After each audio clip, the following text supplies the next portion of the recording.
Ce soir-là, debout parmi eux sur le toit de la corniche, je l'ai lu sur leur visage. Le sang-froid parfait de Bianca a vacillé lorsqu'elle a compris que je savais.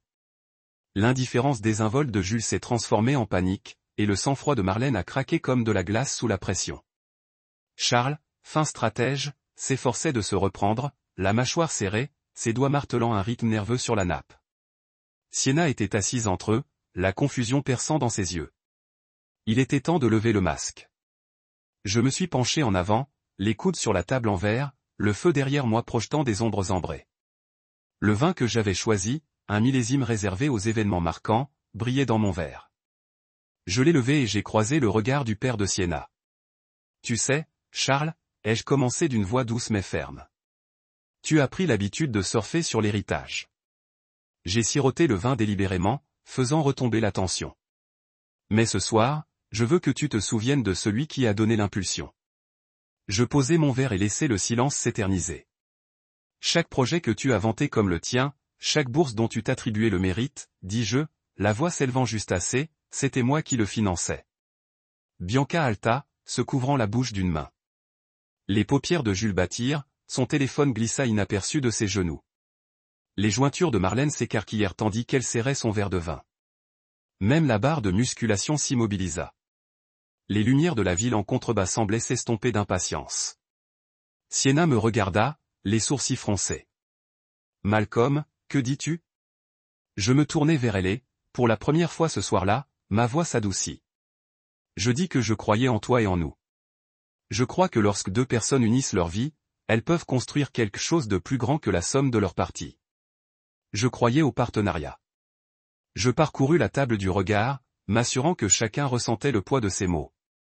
« Mais j'ai passé des années à investir dans des rêves que tu n'as jamais reconnus.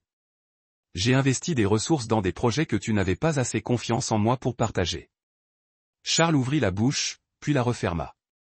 Il balbutia. « Tu ne peux pas. C'est absurde. » Je souris, même si cela me parut creux. Absurde, peut-être, mais vrai. Je fouillai dans ma veste et en sortis un élégant dossier en cuir.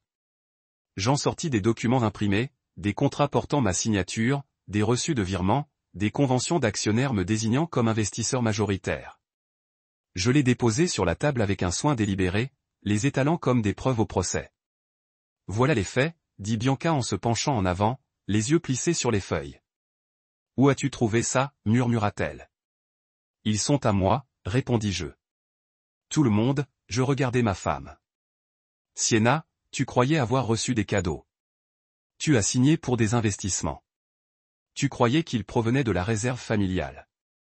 Mais cette réserve, c'était moi. » Ma poitrine se serra tandis que je prononçais la confession que j'avais répétée pendant d'innombrables nuits silencieuses.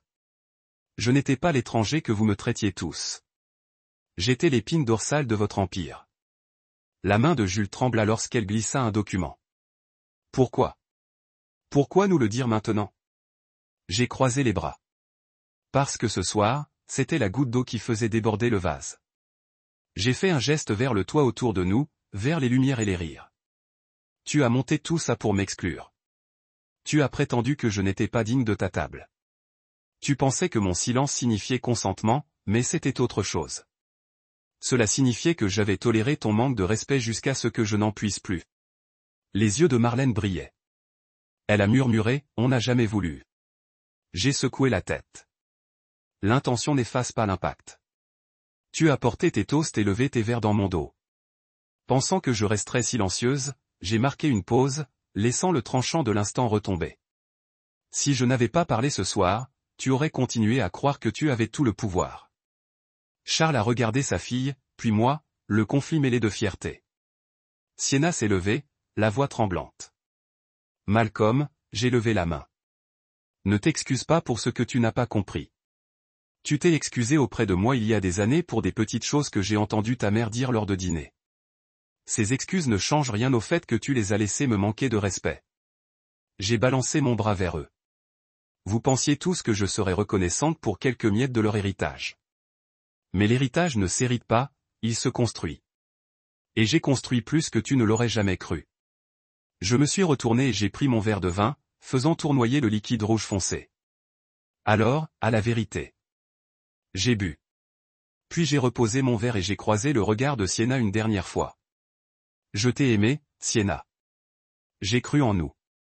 Mais je ne peux pas rester dans un mariage où mes contributions sont invisibles et ma présence facultative. Des larmes ont coulé sur ses joues. Malcolm, s'il te plaît. Je me suis levé de table, la chaise raclant doucement la terrasse en bois. Plus jamais, s'il te plaît. Plus de faux semblants. J'ai rassemblé les documents et les ai glissés dans le dossier. D'un pas mesuré, je me suis éloigné de la table où j'avais porté leur fardeau sans être vu. Les lumières de la ville m'ont accueilli, me rappelant que mon monde s'étendait au-delà de leurs illusions. En quittant la terrasse, je m'arrêtai et jetai un coup d'œil en arrière. Les husses étaient figés, les yeux fixés sur des sièges vides et des promesses creuses. J'acquiesçai une fois, un adieu silencieux, et m'enfonçai dans la nuit, enfin libéré d'un héritage qui ne m'appartenait pas. Je me tournai vers Sienna d'une voix douce mais ferme. Tu les as vus monter ça. Tu les as laissés m'exclure de quelque chose pour lequel j'ai payé. Les mots me pesaient sur la langue, chacun une goutte de vérité froide dans la douce lueur des lumières du toit. Les yeux de Sienna brillèrent, mi-surprise, mi-honteuse, et elle détourna le regard, la mâchoire crispée comme si elle mâchait quelque chose d'amer. Je ne pensais pas qu'il le ferait vraiment. Je pensais que tu te défilerais, murmura-t-elle d'une voix tremblante. Je secouai la tête, me calant contre le dossier du fauteuil qui me semblait encore trop grand pour la façon dont j'avais été traité. Tu espérais que je le ferais, dis-je doucement. Parce que tu avais honte de moi. Mes mots atterrirent entre nous comme une accusation et une plainte mêlées. Sous l'air vif de la nuit et le doux bourdonnement de la ville en contrebas, je sentis la rupture s'élargir. Les lèvres de Sienna tremblèrent lorsqu'elle ouvrit la bouche pour protester, mais je la coupai doucement. Non, dis-je, ce seul mot ayant plus de poids que tous les arguments qu'elle pourrait invoquer. Je repoussai ma chaise, le frottement du bois contre la terrasse résonnant comme la note finale d'une sombre symphonie. Autour de nous, les vestiges du dîner vacillaient. Des verres à moitié vides, une assiette d'amuse-gueule encore intacte refroidissant dans l'air, et les escaliers silencieux des spectateurs qui pressentent la fin d'un spectacle. Ce dîner n'est pas une question de nourriture, dis-je en me redressant de toute ma hauteur. C'est une question de clarté, et j'en ai fini. Ma poitrine se serra tandis que je parlais, mais je m'efforçais de garder une voix ferme. J'avais répété ce moment 1000 fois, et pourtant rien ne pouvait me préparer à la douleur crue du lâcher-prise. Avant que je puisse faire un pas de plus, la voix de Marlène trancha la tension comme un fouet. Tu bluffes, dit-elle sèchement en se précipitant. Où vas-tu aller? Sa question flottait dans l'air, mêlée de peur et de fureur, comme si l'idée que je m'écarte de leur orbite menaçait son sentiment de contrôle. Je souris, un petit sourire triste exprimant à la fois adieu et résolution. Un endroit qui m'appartient, répondis-je doucement. Tu sais, ces propriétés dont tu parlais à tout le monde comme étant des rumeurs d'investissement? Je laissai la phrase s'installer. L'expression les avait déjà blessés. Maintenant, elle se serrait comme un poing autour de ma victoire. Je jetai un coup d'œil à Charles, dont le visage était un masque de respect réticent et d'indignation latente. Dis au revoir à tes invités, dis-je d'une voix ferme. Je ne fais plus partie de cette famille. Un silence de plomb s'ensuivit, seulement rempli par la circulation au loin et le murmure étouffé des clients curieux. Les sœurs de Sienna se pressèrent contre moi, le visage pâle, la bouche ouverte et fermée comme des poissons hors de l'eau. Sienna elle-même semblait sur le point de s'effondrer sous le poids de sa propre surprise. Je ressentis un pincement de chagrin, d'amour et de chagrin se fondre en un cocktail amer. Mais je savais qu'il n'y avait pas de retour en arrière possible.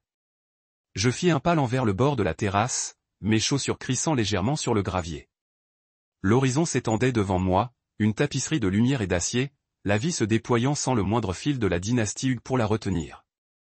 J'inspirais, savourant la liberté dans l'air nocturne. Derrière moi, la voix de Marlène tremblait. Malcolm, s'il te plaît. Sa supplication était douce, désespérée, comme si son monde entier reposait sur l'hypothèse que je resterais à ma place. Mais ces mots ne firent que confirmer ce que j'avais toujours soupçonné. Leur famille était un château de cartes, et j'étais la force invisible qui le soutenait. Sans moi, ils s'effondreraient.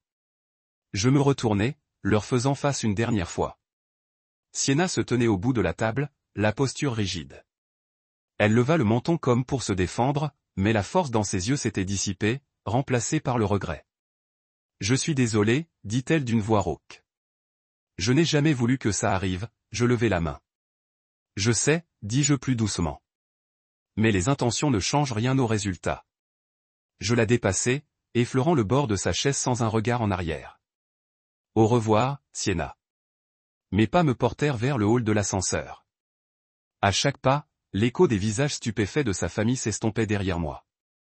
Je ne regardai pas en arrière avant d'atteindre les portes vitrées qui séparaient la chaleur du rebord de la fraîcheur de la nuit. Là, je m'arrêtai, la main sur la poignée, et pris une dernière inspiration dans le silence chargé des toits. En contrebas, les lumières de la ville scintillaient comme des étoiles lointaines, me rappelant toutes les possibilités que j'avais construites dans ma vie. Des immeubles, des investissements, des entreprises qui portaient mon nom et ma vision. J'avais une suite qui m'attendait dans un gratte-ciel. Je possédais une voiture dont les sièges en cuir embaumaient encore mon parfum, et un monde qui me félicitait pour le succès même qu'il méprisait autrefois. Les portes s'ouvrirent dans un léger soupir et je m'avançai sur le sol en marbre poli du hall. L'ascenseur ronronna doucement tandis que j'appuyais sur le bouton du rez-de-chaussée. Je sentis la tension dans mes épaules se relâcher. Libéré de leur héritage, j'étais libre de tracer ma propre voie. Dans les miroirs des ascenseurs, je voyais mon reflet. Rasé de près, le regard fixe, la posture droite. L'homme dans le reflet était de nouveau entier, libéré des attentes des hugos des excuses timides de Sienna. C'était Malcolm Carter, un homme accompli et maître de lui-même, laissant derrière lui une famille qui ne l'avait jamais vraiment vu. Lorsque les portes s'ouvrirent, je sortis dans la nuit, passant devant des voituriers et des préposés à la musculation qui s'attardaient dehors pour leur dernière cigarette. L'air était frais, vivifiant. Je glissai les mains dans les poches de ma veste et levai les yeux vers le toit où j'avais retrouvé ma valeur. La voix de Sienna descendit. Un murmure de son nom porté par la brise, s'estompant à chaque pâté de maison. Je ne me retournai pas. Au lieu de cela, j'ai incliné la tête vers l'horizon et j'ai avancé. Derrière moi, l'héritage qu'il chérissait gisait brisé sous les lumières. Devant, la ville respirait la promesse. J'ai marché vers mon avenir, libre et sans peur, embrassant la clarté que j'avais gagnée au moment où j'avais décidé de partir. Je suis rentré chez moi dans un silence presque inquiétant. Les lumières s'étaient tamisées exactement comme je les avais laissées chaque matin avant de partir pour la ville. L'entrée sentait légèrement le bois de santal, mon parfum signature, et le doux bourdonnement du réfrigérateur dans la cuisine était le seul bruit. Je me suis arrêté sur le seuil, j'ai desserré ma veste et j'ai pris une grande inspiration. L'appartement que nous avions choisi ensemble, 2 chambres, des fenêtres pleine hauteur, un élégant parquet en chêne, avait été notre rêve commun. Ce soir, j'allais le reconquérir. J'ai posé mes clés sur la console et me suis dirigé vers le bureau où le bureau en acajou se dressait sous la photo encadrée de l'horizon au crépuscule. J'ai allumé la lampe, sa douce lueur illuminant une pile soignée de dossiers reliés en cuir que j'avais rassemblés plus tôt dans la journée. Chacun contenait la preuve d'une vérité que j'avais finalement décidé d'affirmer. J'ai tiré le dossier du haut vers moi et l'ai ouvert avec précaution, comme pour déballer un cadeau que j'avais longtemps repoussé. À l'intérieur se trouvaient des contrats portant ma signature en gras. Des accords de participation pour le cabinet de design de Sienna. Des registres d'actionnaires me désignant comme actionnaire majoritaire et des relevés bancaires attestant de virements électroniques s'élevant à des centaines de milliers de dollars. Des investissements d'amorçage que j'avais réalisés alors que tout le monde doutait de sa vision. J'ai parcouru du doigt la page où j'apparaissais en tant qu'enquêteur. Le bienfaiteur caché derrière le fonds immobilier soi-disant autofinancé de Charles.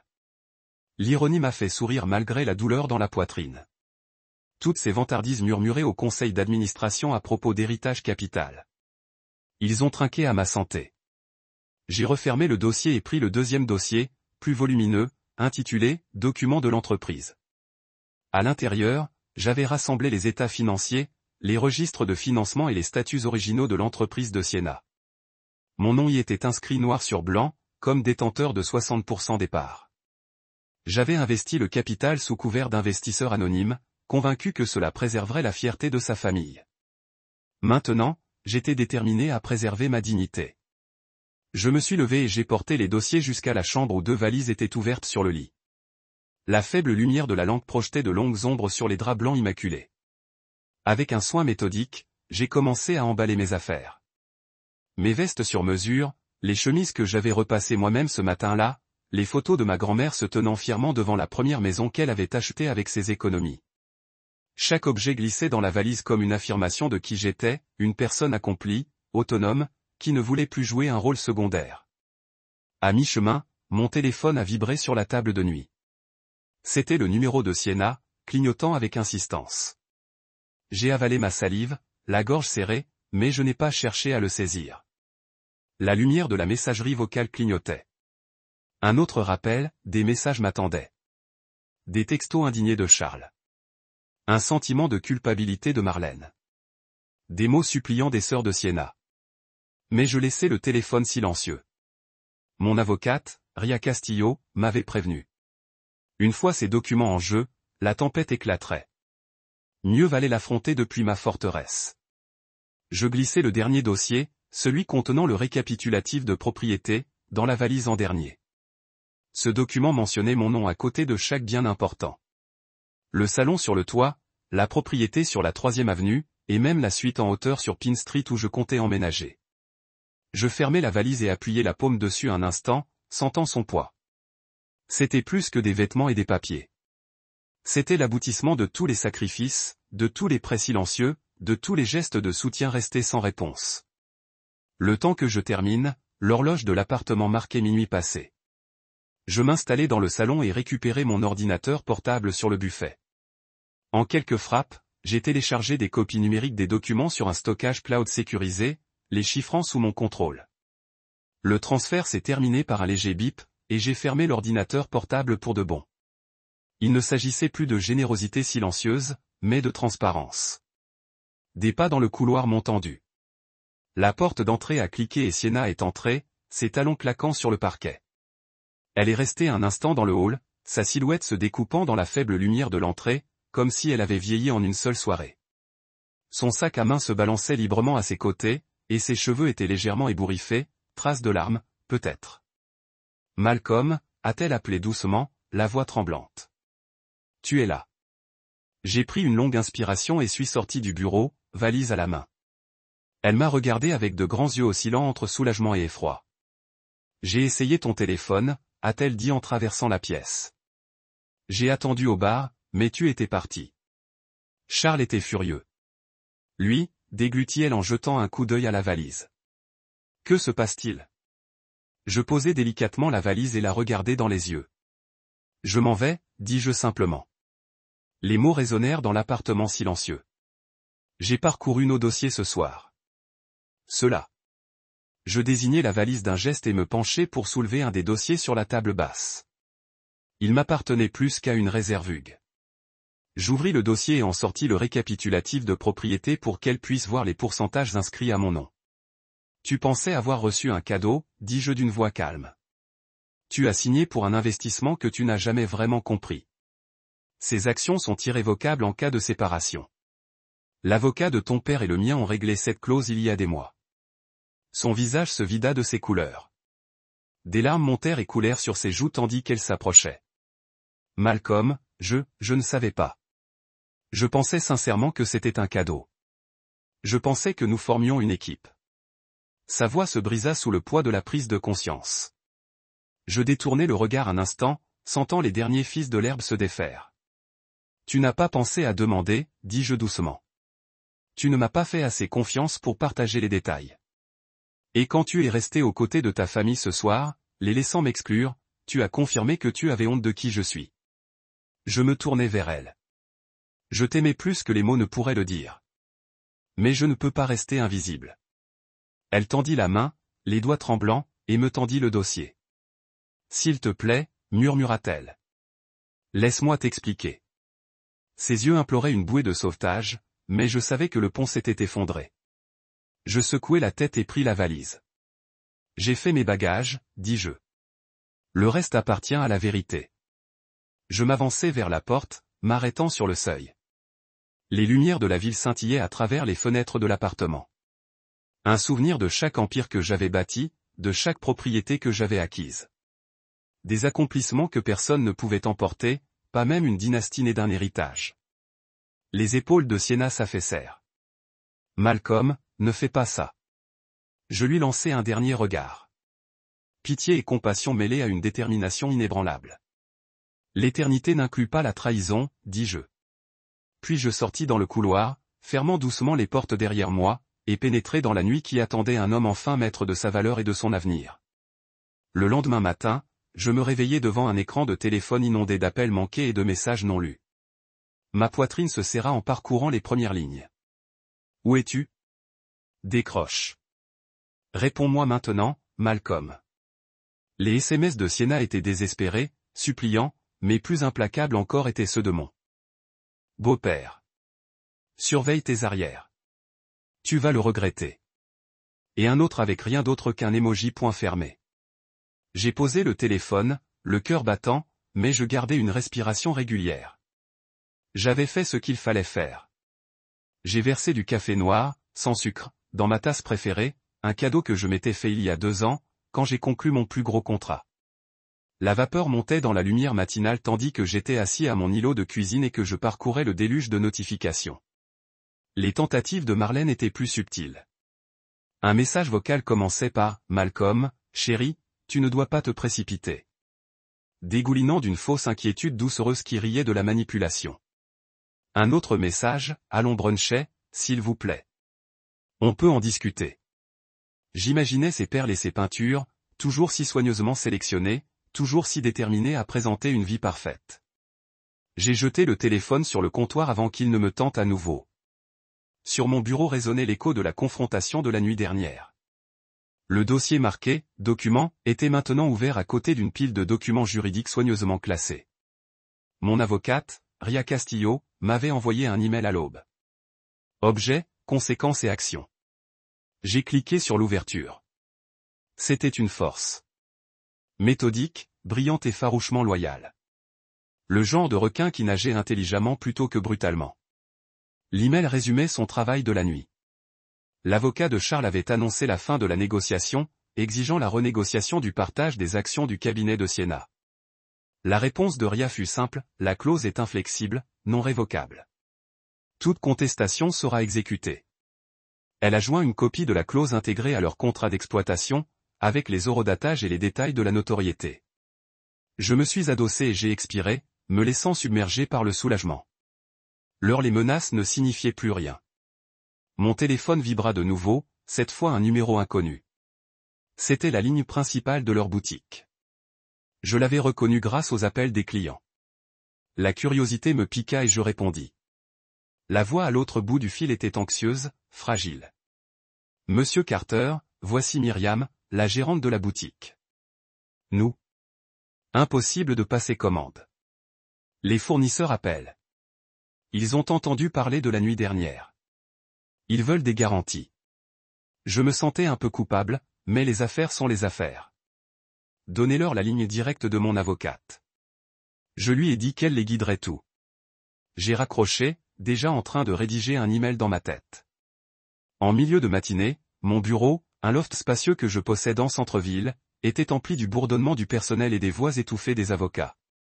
J'avais 2 conférences téléphoniques prévues, une avec Ria pour finaliser les réponses aux menaces, et une autre avec mon propre conseil d'administration où je devais rassurer les partenaires sur le fait que j'avais le contrôle. Avant les appels, je me tenais près de la fenêtre donnant sur la ville dans laquelle j'avais bâti ma vie. La tour de verre de l'autre côté de la rue illuminait le soleil.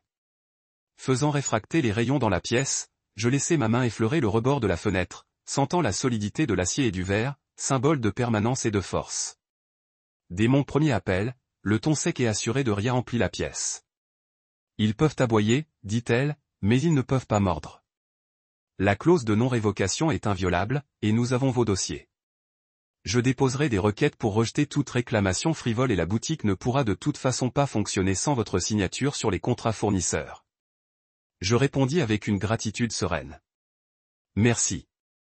Je vous fais entièrement confiance. Son rire fut bref mais chaleureux. Bien sûr. Maintenant, préparez-vous à une mise en demeure polie mais ferme, et rédigeons une déclaration publique si cela va jusque-là. J'acquiesçai, même si elle ne pouvait pas me voir. Le deuxième appel convoqua mes associés. Leurs visages apparurent en petits carrés sur l'écran. Inquiets, encourageants, impressionnés par ma détermination. Je les mis au courant de la situation, du blocage des capitaux propres, de la dépendance de la boutique à mon capital, des conséquences prévisibles si les US portent plainte. Je conclus ainsi. Gratitude. J'apprécie votre fidélité. C'est le genre de tempête qui peut faire sombrer des empires ou prouver leur résilience. Nous la traverserons et en sortirons plus forts. Leurs acquiescements collectifs me semblaient un terrain solide. Dans l'après-midi, la réaction a atteint les cercles sociaux. J'ai entendu des murmures étouffés sur LinkedIn. Divorce à enjeux élevés, drame actionnarial majeur. Quelques articles et newsletters sectoriels spéculaient sur les retombées. La rupture avec Hugh Carter provoque une onde de choc dans le monde du design.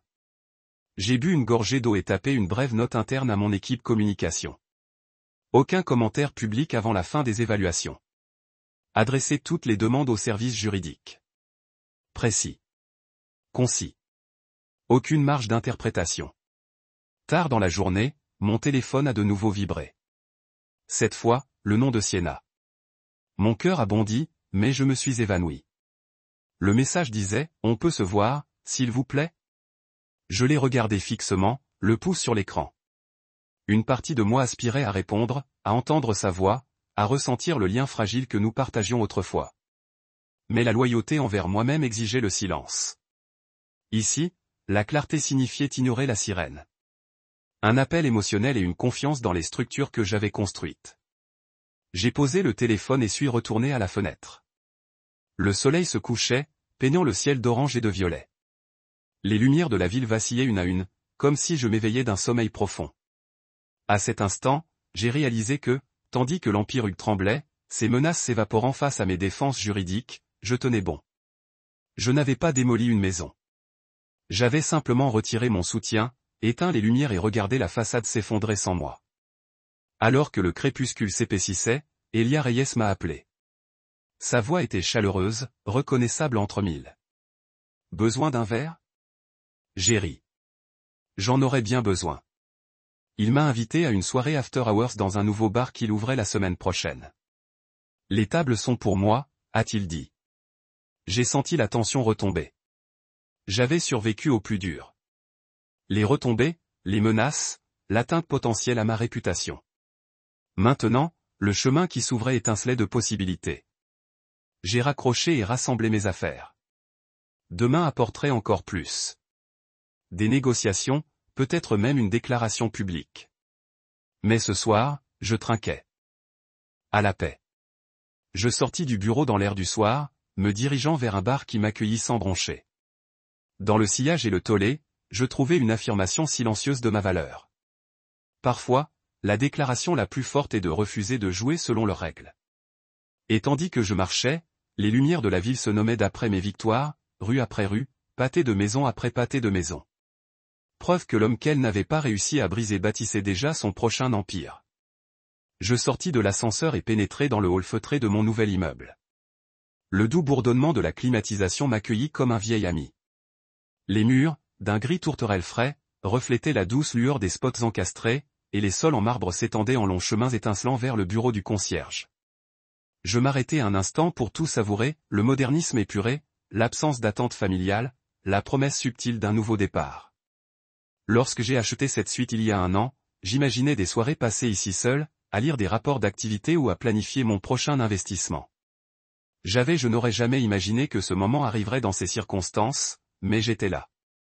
Malcolm Carter, libéré, enfin libre de construire. Bon retour, monsieur Carter, dit la concierge avec un hochement de tête poli tandis que je m'approchais du bureau. Son ton était chaleureux mais professionnel, comme si j'étais un résident de longue date de retour de voyage, et non un homme qui venait de quitter la famille qu'il pensait avoir rejointe. Elle me tendit la carte clé, d'un noir impeccable, gravée de mes initiales, et je la remerciai, ressentant un frisson dans la poitrine qui n'avait rien à voir avec la vengeance ou la validation. C'était la joie simple d'être maître de mon destin. Je pris l'ascenseur jusqu'au 53e étage, les portes s'ouvrant en coulissant sur ma suite. Le salon était baigné par la lumière de fin d'après-midi, la silhouette de la ville s'étendant au-delà des baies vitrées. J'introduisis ma carte clé dans la serrure et poussai la porte. L'air intérieur sentait légèrement la peinture fraîche et la moquette neuve. Rien à voir avec l'atmosphère tendue du Pantouzug, où chaque surface avait été nettoyée. Poudrée d'héritage. Je traversai le salon ouvert, caressant la coudoir en cuir souple du canapé, et sentis une sensation de paix m'envahir. C'était un sanctuaire que j'avais choisi, un lieu dont je me sentais pleinement propriétaire, libre de toute clause secrète ou dette familiale. Je m'installai dans la cuisine, une pièce étincelante d'acier inoxydable et de quartz blanc, où je me servis un verre d'eau et m'adossai à l'îlot central. Je laissai mon regard dériver par la fenêtre, imaginant l'agitation des rues en contrebas, les possibilités qui m'attendaient juste derrière ces murs. Ici, je pouvais organiser des dîners pour de vrais amis qui me voyaient pour moi, et non pour mes poches. Je pouvais élaborer des propositions pour des projets qui me passionnaient sans me soucier de savoir si quelqu'un d'autre s'en attribuerait le mérite. Je pouvais me réveiller chaque matin et être exactement qui je voulais être, un bâtisseur, un investisseur, maître de mon destin. Ce soir-là, je déballai l'essentiel, quelques photos encadrées de mes réussites d'enfance, mon premier salaire et une bouteille de single malt. Whisky que j'avais gardé pour une étape importante à célébrer. J'ai posé les photos sur une étagère minimaliste du salon et me suis servi une mesure de whisky dans un lourd verre en cristal. Je me suis dirigé vers la fenêtre et j'ai levé le verre vers le soleil couchant. Aux origines, ai-je murmuré, regardant le liquide ambré capter les derniers rayons de soleil. Mon téléphone a vibré avant même que j'aie bu une gorgée. Voir le nom d'Elia à l'écran m'a fait sourire. Même après tout cela, c'était l'ami qui avait cru en moi le premier. J'ai répondu, Malcolm, mon pote, a-t-il dit d'une voix pleine d'enthousiasme. Comment va ton nouvel appartement? Il est parfait, ai-je répondu en levant mon verre vers la fenêtre comme pour lui porter un toast. Exactement ce qu'il me fallait. Bien, a-t-il dit. Parce que j'ai une proposition, Austin. J'ai trouvé un emplacement dans le quartier des entrepôts. Briques brutes, fenêtres industrielles, tu connais l'ambiance. J'ai trouvé le financement et l'équipe de conception. Tout ce qu'il me faut, c'est ta vision et ton nom sur la porte d'entrée. J'ai posé mon verre, le cœur battant à tout rompre avec l'excitation familière d'un nouveau projet. Je suis partant, ai-je dit sans hésiter. Elia, toi, tu es une légende, a-t-il ri. Je savais que tu le serais. On ouvre dans 6 mois, et cette fois, c'est à nous. Pas de drame familial, pas de contre-argument, juste toi, moi, et un toit terrasse qui ferait passer tous les autres bars d'Austin pour des bars miteux. Je pouvais presque le voir. Un éclairage sur mesure suspendu entre des poutres apparentes, un lombard sculpté dans du cèdre récupéré et une terrasse extérieure surplombant le fleuve Colorado. Allons-y, ai-je dit, en ébauchant déjà des plans dans ma tête.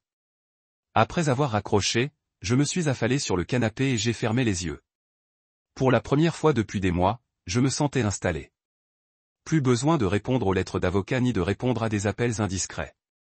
Plus besoin de faire semblant d'être quelqu'un que je n'étais pas pour m'intégrer dans une famille qui ne m'a jamais vraiment accepté. Ici, dans cette suite tranquille, je pouvais me concentrer sur l'avenir que je voulais construire. Les jours suivants, je me suis investi dans la planification.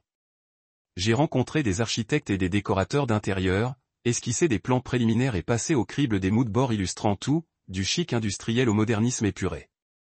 Chaque conversation me rappelait pourquoi j'étais tombé amoureux de l'entrepreneuriat, la créativité, le défi, l'excitation de donner vie à une idée. C'était bon de canaliser mon énergie vers quelque chose de positif après le goût amer de la trahison et de l'exclusion. Tandis que la suite prenait forme autour de moi, cartons déballés, meubles disposés, murs décorés, j'éprouvais un sentiment d'appartenance plus profond que n'importe quel solde bancaire ne pourrait le procurer. Cet espace était à mon image, raffiné, mais sans ostentation. Conçu avec soin et sans prétention. C'était le parfait contrepoint au monde que j'avais quitté, où l'héritage signifiait le statut et où les apparences comptaient plus que les biens matériels. Un soir, après une longue journée de réunion, j'ai ouvert les portes-fenêtres de la suite et suis sorti sur la terrasse. Les lumières de la ville scintillaient en contrebas et une douce brise soufflait. J'ai pris une grande inspiration, savourant l'instant. L'air avait un goût de possibilité. Plus besoin de jouer les seconds rôles à la table des autres. Plus besoin de prouver ma valeur selon les critères d'une famille qui n'avait jamais reconnu mes contributions. À la place, j'avais une toile vierge, une ville entière, en fait, sur laquelle laisser ma marque. Mon téléphone a vibré à nouveau, avec un message de Sienna. Je t'ai entendu. N'hésite pas à me contacter si tu as besoin de quoi que ce soit. J'ai fixé les mots un long moment. L'offre était polie, peut-être même sincère, mais je n'ai ressenti aucune envie d'y répondre. J'avais tout ce dont j'avais besoin ici. Un endroit qui m'appartenait, des projets que je choisissais, des amitiés que je cultivais dans le respect mutuel. Le chapitre qu'elle voulait réécrire était clos. J'ai éteint mon téléphone et l'ai mis en mode silencieux. Puis, avec un calme délibéré, je suis retourné à l'intérieur de la suite, me suis servi un autre verre de whisky et me suis installé dans le fauteuil en cuir près de la fenêtre. J'ai bu lentement une gorgée, fermé les yeux et me suis autorisé à éprouver de la gratitude. Gratitude pour les épreuves qui m'avaient appris ma valeur, pour les amitiés qui m'avaient soutenu et pour ce début de la paix. À ce moment-là, je n'étais pas Malcolm Carter, le mari de Sienna, ni une note de bas de page dans un héritage né il y a longtemps. J'étais simplement Malcolm Carter, propriétaire, investisseur, constructeur, et surtout, gratuit.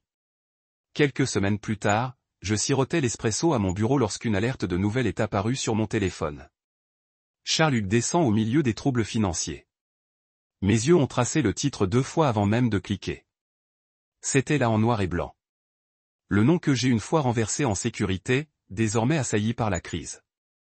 Je me penchai sur ma chaise, mon cœur étonnamment calme. J'avais su que cette journée viendrait quand j'ai tiré mon soutien, mais la lire sur papier avait toujours envie de regarder l'acte final d'une pièce que je devais depuis longtemps. L'article a détaillé les chiffres qui ont fait en sorte que mes lèvres se recroquevillent en un petit sourire satisfait. Des millions de personnes ont perdu de mauvaises paris, des investisseurs se retirent et un ratio de dette si élevé qu'il faudrait des années, voire jamais, pour récupérer. Ils ont nommé Charles comme l'architecte du déclin de l'entreprise. Le même homme qui m'avait donné des conférences sur l'intégrité tout en cachant des registres tremblants derrière des plaquages polis. J'ai fait défiler plus loin, les yeux écrémaient des phrases comme l'effondrement d'une dynastie et l'héritage en lambeaux. J'ai bu le dernier de mon expresso et posé la tasse, ne ressentant ni triomphe ni pitié, juste l'affirmation silencieuse que j'avais pris la bonne décision. Plus tard dans l'après-midi, je suis passé devant un stand de nouvelles en route vers une réunion client. Les titres des tabloïds ont fait pression. Hugues Empire-Fols et Marlène ont évincé de Clubboard. J'ai fait une pause et j'ai pris une copie, tournant des pages remplies de photos de bureaux fermés et de salles de conférences vides. Il y avait Charles debout sur un podium devant un bâtiment fermé, les épaules s'effondraient, l'air plus âgé que ses 60 ans. Il y avait Marlène, son expression fatiguée alors qu'elle se rassemblait après avoir perdu son siège au prestigieux club de la société qu'elle avait présidé pendant des décennies. Ils avaient l'air petits et vulnérables, des images qui contrastaient fortement avec la confiance inébranlable qu'ils exerçaient autrefois. Dans la maison du métro, j'ai répondu à une poignée de textes. Un d'un vieil ami en finance me félicitant d'avoir bien joué mes cartes. Un autre d'un fournisseur de boutique confirmant que leurs dépôts de faillite ont été finalisés et qu'il redirigerait les factures exceptionnelles vers mon équipe juridique. Même le nom de Sienna a flashé sur mon écran, mais je l'ai ignoré. J'avais déjà décidé que certains messages méritaient le silence. J'ai regardé la ville se précipiter au-delà de la fenêtre. Le flou familier des vitrines, des feux de stop et des joggeurs du matin. Dans ce mouvement, j'ai senti un changement subtil sous la surface de la ville. Opportunité, ouverture ou une fois des structures rigides construites sur ma générosité cachée. Ce soir-là, j'ai rencontré Elie pour le dîner dans un nouvel endroit qu'il venait de lancer. Il a levé son verre dans un toast privé dès que je me suis assis. Pour les nouveaux débuts, a-t-il dit, les yeux brillants. Et aux vieux empires qui s'effondrent, j'ai ri, savourant le moment. Il m'a dit que les investisseurs qu'il avait soutenus en fonction de ma recommandation appelaient maintenant pour se renseigner sur l'expansion, affirmant qu'ils appréciaient la stabilité et la prévoyance, les qualités qu'ils ont assumées ces partenariats avec moi illustraient. En mangeant, j'ai réalisé que le contraste ne pouvait pas être plus net. Alors que les Ors se sont précipités pour garder ce qu'ils ont perdu, je faisais des invitations à étendre ce que j'avais construit. De retour à mon appartement plus tard, j'ai vérifié les forums en ligne. Les chuchotements et les fils de potins discutent des retombées. Comment la faillite de l'entreprise de conception a laissé des dizaines d'employés se précipiter? Comment les réseaux d'information locaux spéculaient sur les poursuites?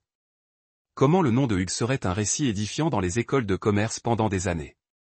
J'ai ressenti un pincement de regret pour les personnes touchées, les concepteurs, les assistants, même le personnel de poids de la corniche dont les moyens de subsistance articulaient sur mon extraction de soutien, mais pas pour mon choix. J'avais basculé la balance de ma générosité alors qu'elle ne servait plus un véritable partenariat. Les conséquences, bien que dures, semblaient inévitables. Une semaine après le titre, j'ai reçu un avis officiel de la faillite de la boutique, une invitation à la réunion d'un créancier. Je l'ai transmis à Ria Castillo avec un email online. Assistera à assurer des réclamations équitables. Elle a répondu en quelques minutes, pour planifier un appel pour élaborer des stratégies. J'ai pris la satisfaction de savoir que, une fois, il rencontrerait mon équipe selon nos conditions.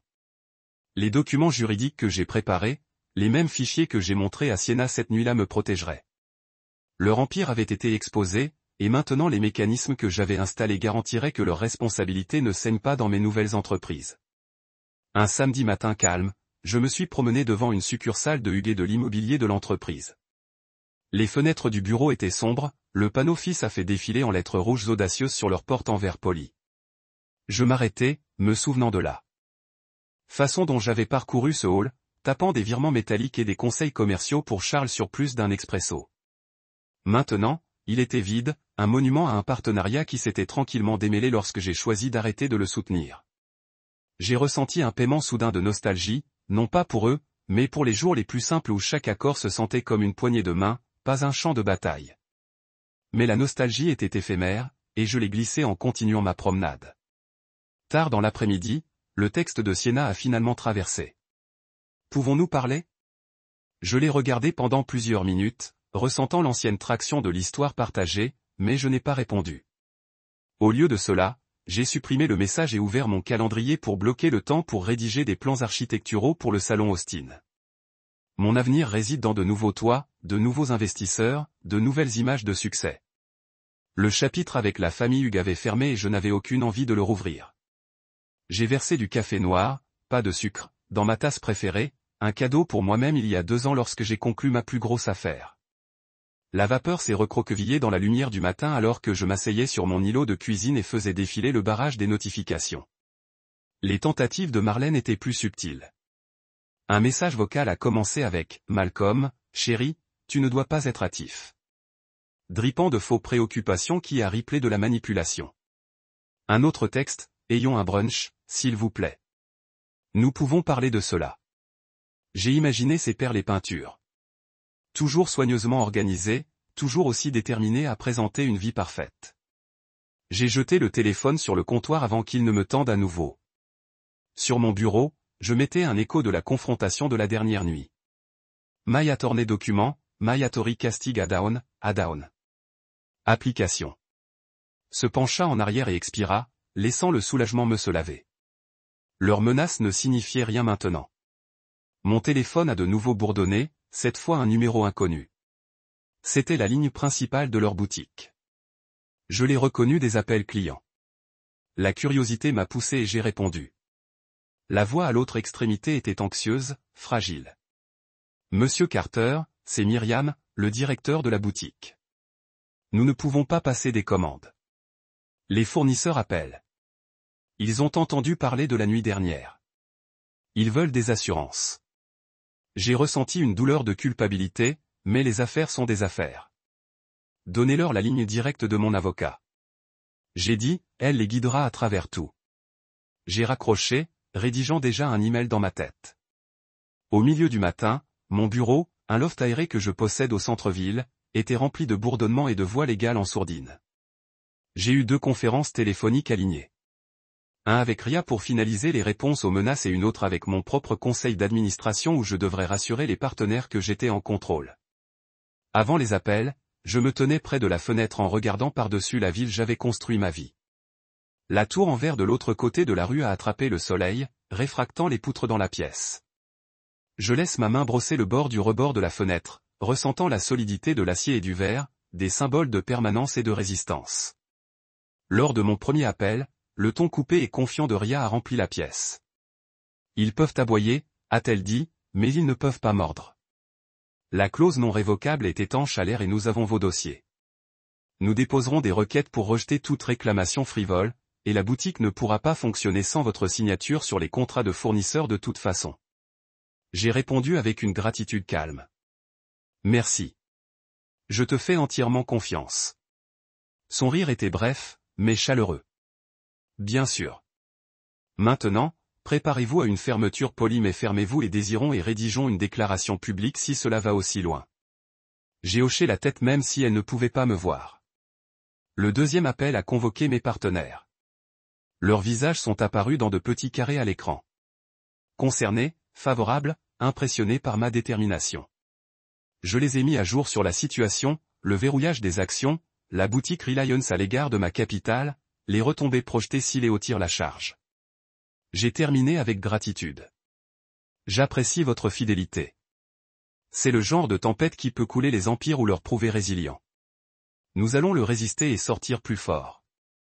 Le hochement de tête collectif se sentait comme un sol solide sous moi. L'après-midi, le contre-coup a atteint les cercles sociaux. J'ai vu des chuchotements en sourdine sur LinkedIn. Divorce élevé des enjeux.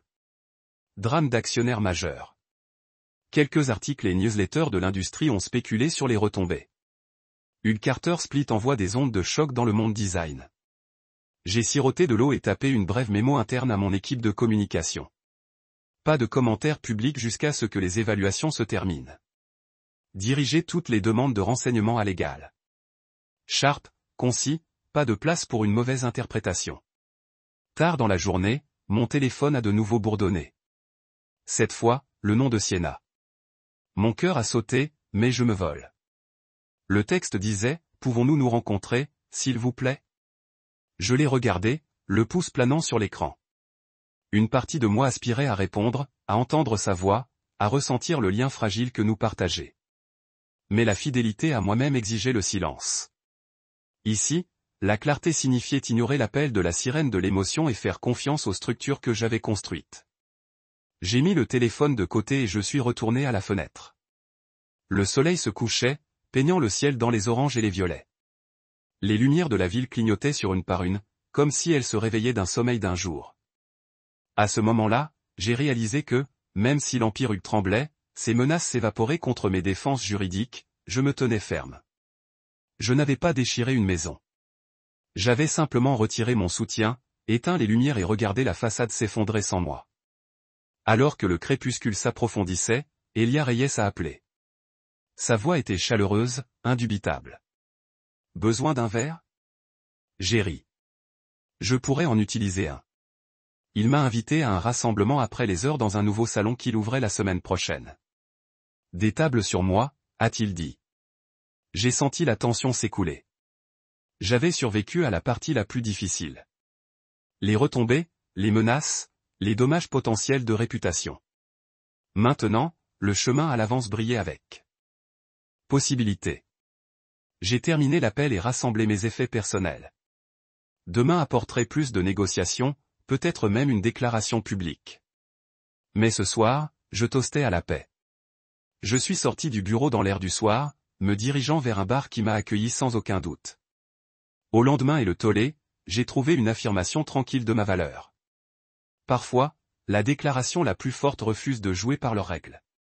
Et pendant que je marchais, les lumières de la ville se sont nommées après mes victoires, rue par rue, bloc par bloc, preuve que l'homme qu'il ne pouvait pas briser était déjà construit son prochain empire. J'ai quitté l'ascenseur dans le hall étouffé de mon nouveau gratte-ciel. Le moulin doux de la climatisation me saluant comme un vieil ami. Les murs, une colombe froide, reflétaient la douce lueur d'éclairage encastré et les sols en marbre s'étiraient dans de longs trajets brillants vers le bureau de conciergerie. Je me suis arrêté un moment pour tout prendre. Le modernisme élégant, l'absence d'attente familiale, la promesse subtile d'un nouveau départ. Quand j'ai acheté cette suite il y a un an, je les soirées imaginées passer ici seul, lisant des rapports d'entreprise ou complotant mon prochain investissement. Je n'aurais jamais imaginé le moment dans ces circonstances, mais je l'étais. Malcolm Carter, sans encombre, enfin libre de construire pour moi-même. Bienvenue, Monsieur Carter, a déclaré le concierge avec un signe de tête poli alors que je m'approchais du bureau. Son ton était chaleureux mais professionnel, comme si j'étais un résident de longue date qui revenait d'un voyage, pas un homme qui s'éloignait de la famille qu'il pensait avoir rejoint. Elle m'a tendu la carte clé, noir élégant, en relief avec mes initiales, et je l'ai remercié, ressentant un frisson dans ma poitrine qui n'avait rien à voir avec la vengeance ou la validation. C'était la simple joie d'être en contrôle de mon propre destin. J'ai monté l'ascenseur jusqu'au 53e étage, les portes s'ouvrant pour révéler ma suite. Le salon a été baigné en fin d'après-midi, les toits de la ville s'étendant au-delà des fenêtres du sol au plafond. J'ai mis ma carte clé dans le verrou et j'ai ouvert la porte. L'air à l'intérieur sentait légèrement de peinture fraîche et de nouveaux tapis. Rien de tel que l'atmosphère de tension chargée du Hull Penthouse, où chaque surface avait été saupoudrée d'héritage. J'ai traversé le salon ouvert, passant ma main le long du bras en cuir souple du canapé et j'ai senti un sentiment de paix s'installer sur moi. C'était un sanctuaire que j'avais choisi, celui que je possédais carrément, sans clause cachée ou dette familiale. Je me suis déplacé dans la cuisine, une étendue étincelante d'acier inoxydable et de quartz blanc, où je me suis versé un verre d'eau et je me suis penché contre l'île. Je laisse mon regard dériver à nouveau par la fenêtre, imaginant l'agitation et l'agitation dans les rues en dessous, les possibilités attendant juste au-delà de ces murs. Ici, je pouvais organiser des dîners pour de vrais amis qui m'ont vu pour moi, pas pour les poches que j'ai portées. Je pourrais rédiger des propositions pour des entreprises qui m'excitaient sans m'inquiéter si quelqu'un d'autre en prenait le crédit. Je pouvais me réveiller tous les matins et être exactement qui je voulais être, un constructeur, un investisseur, un propriétaire de mon sort. Ce soir-là, j'ai déballé l'essentiel. Quelques photographies encadrées des réalisations de l'enfance, le premier chèque de paie que j'ai jamais reçu, et une bouteille de whisky single malt que j'avais économisée pour une étape à célébrer. J'ai placé les photos sur une étagère minimaliste dans le salon et je me suis versé une mesure de whisky dans un verre à cristal lourd. Je me dirigeais vers la fenêtre et levai le verre au soleil décolorant. Pour commencer, j'ai chuchoté, en regardant le liquide ambre attraper les derniers rayons de lumière. Mon téléphone a bourdonné avant même d'avoir pris une gorgée. Voir le nom d'Illy à l'écran m'a fait sourire. Même après tout, il était l'ami qui avait cru en moi en premier. J'ai répondu, Malcolm, mon homme, a-t-il dit, sa voix riche avec enthousiasme. Comment le nouveau pad vous traite-t-il? C'est parfait, répondis-je, levant mon verre vers la fenêtre comme s'il le grillait. Exactement ce dont j'avais besoin. Bien, a-t-il dit. Parce que j'ai une proposition, Austin. J'ai obtenu un emplacement dans le quartier des entrepôts. Briques brutes, fenêtres industrielles, vous connaissez l'ambiance. J'ai aligné le financement et l'équipe de conception. Tout ce dont j'ai besoin, c'est de votre vision et de votre nom sur la porte d'entrée. J'ai posé mon verre, le cœur battant le frisson familier d'un nouveau projet. Je suis, dis-je sans hésitation. Elia, vous légende, il rit. Je savais que tu le serais. Nous ouvrons en 6 mois, et cette fois c'est le nôtre. Pas de drame familial, pas de seconde devinée. Juste toi, moi et un toit qui fera que tous les autres salons à Austin ressemblent à une barre de plongée. Je pourrais pratiquement le voir. L'éclairage personnalisé suspendu entre les poutres exposées, une longue barre sculptée à partir de cèdres récupérés et une terrasse extérieure surplombant la rivière Colorado. Faisons-le, dis-je, rédigeant déjà des plans dans mon esprit. Après avoir raccroché, je coulai sur le canapé et ferma les yeux. Pour la première fois depuis des mois, je me sentais installé. Plus besoin de répondre aux lettres des avocats ou de faire passer des appels en colère. Plus de prétention d'être quelqu'un que je n'étais pas pour intégrer à une famille qui ne m'a jamais vraiment accepté. Ici, dans cette suite silencieuse, je pouvais me concentrer sur l'avenir que je voulais construire. Au cours des prochains jours, je me suis lancé dans la planification. J'ai rencontré des architectes et des designers d'intérieur, esquissé des dispositions préliminaires et trié des tableaux d'humeur représentant tout, du chic industriel au modernisme élégant. Chaque conversation m'a rappelé pourquoi je suis tombé amoureux de l'entrepreneuriat. La créativité, le défi, la précipitation de donner vie à une idée.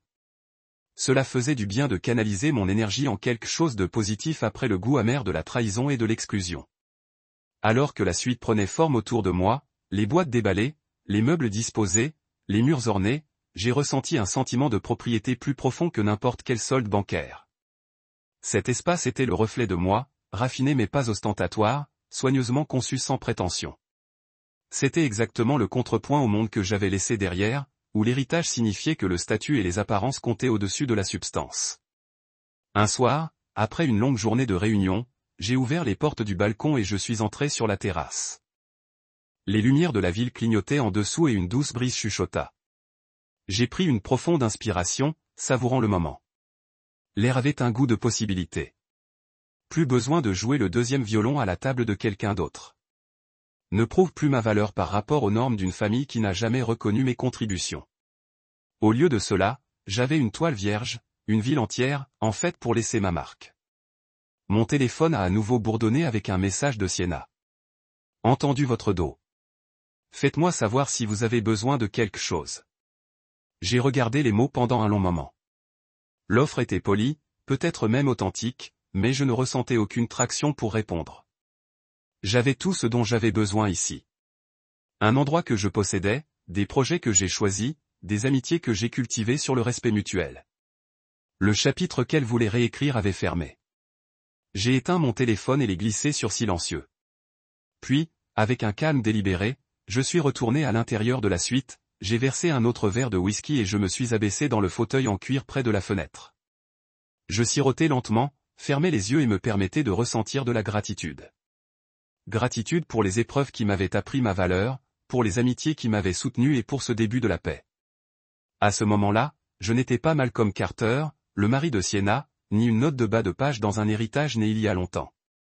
J'étais simplement Malcolm Carter, propriétaire, investisseur, constructeur, et surtout, gratuit. Quelques semaines plus tard, je sirotais l'espresso à mon bureau lorsqu'une alerte de nouvelles est apparue sur mon téléphone. Charles-Hugues descend au milieu des troubles financiers. Mes yeux ont tracé le titre 2 fois avant même de cliquer. C'était là en noir et blanc. Le nom que j'ai une fois renversé en sécurité, désormais assailli par la crise. Je me penchais sur ma chaise, mon cœur étonnamment calme. J'avais su que cette journée viendrait quand j'ai tiré mon soutien, mais la lire sur papier avait toujours envie de regarder l'acte final d'une pièce que je devais depuis longtemps. L'article a détaillé les chiffres qui ont fait en sorte que mes lèvres se recroquevillent en un petit sourire satisfait. Des millions de personnes perdues dans de mauvaises paris. Les investisseurs se retirent et un ratio d'endettement si élevé qu'il faudrait des années si jamais pour récupérer. Ils ont nommé Charles comme l'architecte du déclin de l'entreprise. Le même homme qui m'avait donné des conférences sur l'intégrité tout en cachant des registres tremblants derrière des plaquages polis. J'ai fait défiler plus loin, les yeux écrémaient des phrases comme l'effondrement d'une dynastie et l'héritage en lambeaux. J'ai bu le dernier de mon expresso et posé la tasse, ne ressentant ni triomphe ni pitié, juste l'affirmation silencieuse que j'avais pris la bonne décision. Plus tard dans l'après-midi, je suis passé devant un stand de nouvelles en route vers une réunion client. Les titres des tabloïds ont fait pression. Hugues Empire Fols et Marlène ont évincé de Clubboard. J'ai fait une pause et j'ai pris une copie, tournant des pages remplies de photos de bureaux fermés et de salles de conférences vides. Il y avait Charles debout sur un podium devant un bâtiment fermé, les épaules s'effondraient, l'air plus âgé que ses 60 ans. Il y avait Marlène, son expression fatiguée alors qu'elle se rassemblait après avoir perdu son siège au prestigieux club de la société qu'elle avait présidé pendant des décennies. Ils avaient l'air petits et vulnérables, des images qui contrastaient fortement avec la confiance inébranlable qu'ils exerçaient autrefois. Dans la maison du métro, j'ai répondu à une poignée de textes. Un d'un vieil ami en finance me félicitant d'avoir bien joué mes cartes. Un autre d'un fournisseur de boutique confirmant que leurs dépôts de faillite ont été finalisés et qu'il redirigerait les factures exceptionnelles vers mon équipe juridique. Même le nom de Sienna a flashé sur mon écran, mais je l'ai ignoré.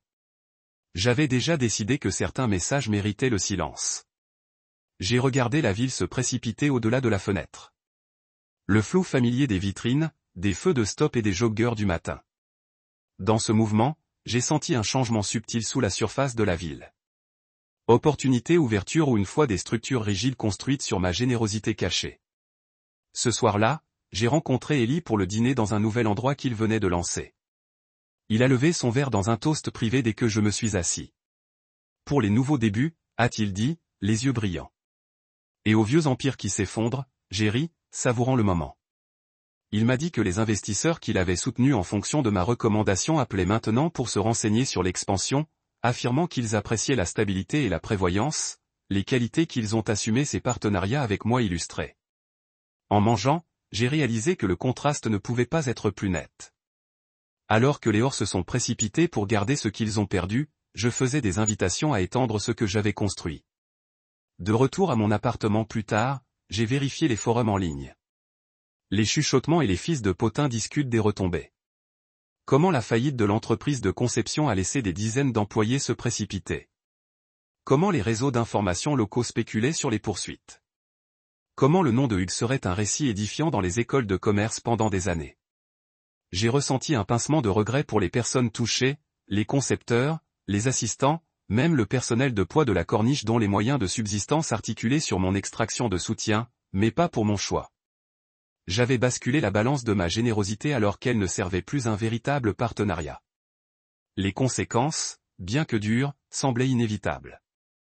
Une semaine après le titre, j'ai reçu un avis officiel de la faillite de la boutique, une invitation à la réunion d'un créancier. Je l'ai transmis à Ria Castillo avec un email online. Assistera à assurer des réclamations équitables. Elle a répondu en quelques minutes, pour planifier un appel pour élaborer des stratégies. J'ai pris la satisfaction de savoir que, une fois, il rencontrerait mon équipe selon nos conditions. Les documents juridiques que j'ai préparés, les mêmes fichiers que j'ai montrés à Siena cette nuit-là me protégeraient. Leur empire avait été exposé, et maintenant les mécanismes que j'avais installés garantiraient que leur responsabilité ne saigne pas dans mes nouvelles entreprises. Un samedi matin calme, je me suis promené devant une succursale de Huguet de l'immobilier de l'entreprise. Les fenêtres du bureau étaient sombres, le panneau en leçau fait défiler en lettres rouges audacieuses sur leur porte en verre poli. Je m'arrêtai, me souvenant de la façon dont j'avais parcouru ce hall, tapant des virements métalliques et des conseils commerciaux pour Charles sur plus d'un expresso. Maintenant, il était vide, un monument à un partenariat qui s'était tranquillement démêlé lorsque j'ai choisi d'arrêter de le soutenir. J'ai ressenti une soudaine pan de nostalgie, non pas pour eux, mais pour les jours les plus simples où chaque accord se sentait comme une poignée de main, pas un champ de bataille. Mais la nostalgie était éphémère, et je l'ai glissée en continuant ma promenade. Tard dans l'après-midi, le texte de Siena a finalement traversé. Pouvons-nous parler ? Je l'ai regardé pendant plusieurs minutes, sentant l'ancienne traction de l'histoire partagée. Mais je n'ai pas répondu. Au lieu de cela, j'ai supprimé le message et ouvert mon calendrier pour bloquer le temps pour rédiger des plans architecturaux pour le salon Austin. Mon avenir réside dans de nouveaux toits, de nouveaux investisseurs, de nouvelles images de succès. Le chapitre avec la famille Hugues avait fermé et je n'avais aucune envie de le rouvrir.